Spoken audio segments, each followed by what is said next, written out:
อ้าวถ่ายวิดีโอวิสุวลเห็นปะ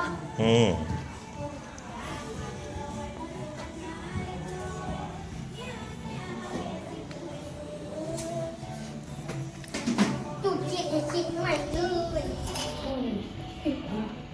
มอพัดลมเนี่ย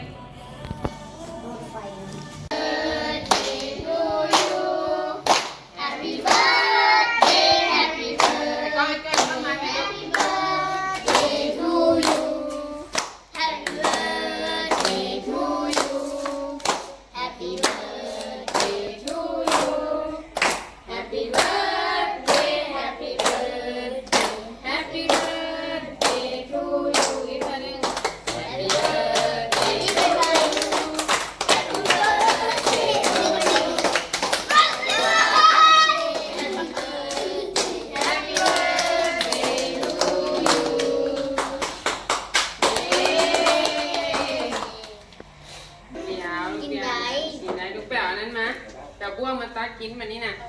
หมู่บ้านก็ได้ลูกกินซุ้มกันจังแซ่บหลายคนไหน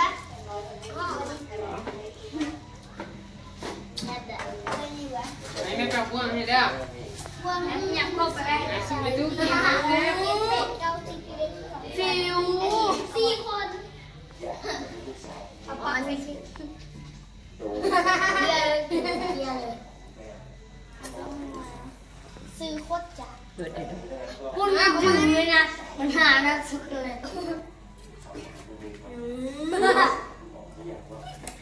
กินเลยตีนไปก็กินตีนเงินหนาไหลเอาไว้ที่ตีนแบบนี้เลยกับไปกินเดี๋ยวเขาบอก